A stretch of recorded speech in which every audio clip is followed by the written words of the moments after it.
Malaysia terkenal di peringkat antarabangsa sebagai sebuah negara yang aman walaupun terdiri daripada masyarakat berbilang kaum yang mempunyai budaya dan agama yang amat berbeza antara satu sama lain. Sifat rakyat yang tidak mengambil kira perbezaan sesama diri dan sebaliknya memeluk dan menghargai kepelbagaian dan perbezaan antara kaum telah membenarkan Malaysia berdiri teguh dan berkembang maju sejak kemerdekaan yang diisytiharkan pada 31 Ogos 1957. Walau bagaimanapun, pada 13 Mei 1969, pertumpahan darah antara kaum yang mengorbankan banyak nyawa telah berlaku.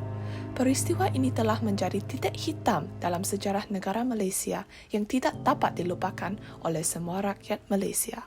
Untuk mengelakkan perulangan peristiwa ini, semangat perpaduan antara rakyat berbilang kaum mesti diamalkan oleh setiap rakyat Malaysia dan diteruskan ke generasi akan datang.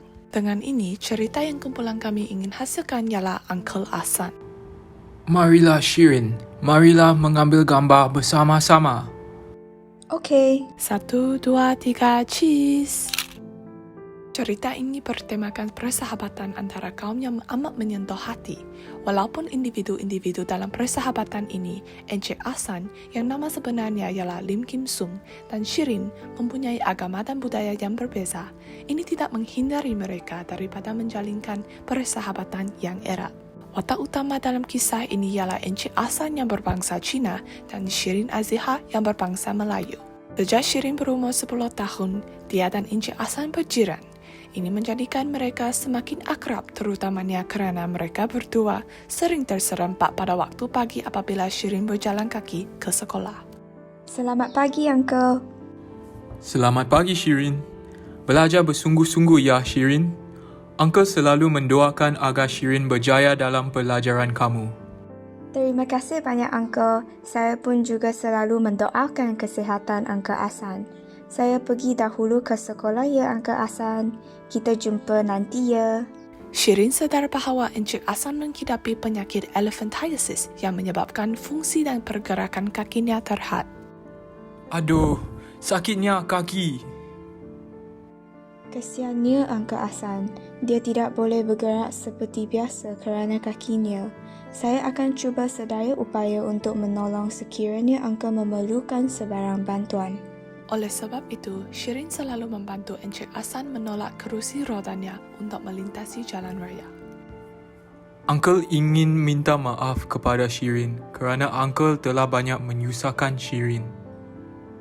Janganlah rasa begitu, Uncle. Ini ialah tanggungjawab saya sebagai orang muda untuk menolong orang yang lebih tua daripada saya. Dengan masa yang berlalu, keadaan Encik Ahsan semakin merosot. Oleh itu, dia perlu mendapatkan rawatan untuk membersihkan luka kakinya setiap hari. Dengan itu, Shirin telah menganjurkan kempen untuk mengumpul duit. Melalui kempen tersebut, Shirin berjaya mengumpul duit yang mencukupi untuk mengupah 3 jururawat supaya Encik Ahsan mampu mendapat rawatan yang diperlukan untuk kakinya di rumahnya sendiri. Shirin membuat pengaturan dengan rapi pining untuk memastikan Encik Ahsan dapat pergi dan pulang ke hospital dengan menggunakan van Rapid Mobility. Walaupun berlainan latar belakang, bangsa dan agama, mereka tetap mempunyai hubungan persahabatan yang erat dan istimewa. Pada Tahun Baru Cina, Shirin juga telah menganjurkan rumah terbuka di rumah Encik Ahsan. Hai Uncle Ahsan, selamat Tahun Baru Cina. Terima kasih Shirin kerana sudi menolong menganjurkan rumah terbuka ini. Saya amat bersyukur bahawa perbezaan kaum antara kami tidak menjadi sempadan untuk kami berkawan dan beraya bersama-sama. Inilah semangat perpaduan yang perlu dipupuk dalam kalangan masyarakat. Justru itu, cerita Encik Ahsan dan Shirin yang kami hasilkan berdasarkan cerita sebenar ini bertujuan untuk membantara sebarang stereotip antara bangsa yang wujud serta memperkasakan perpaduan dalam kalangan masyarakat Malaysia. Persahabatan antara mereka harus dicontohi oleh masyarakat Malaysia kerana mereka telah berjaya mengatasi prejudis, stereotip dan norma dari segi perkauman serta umur.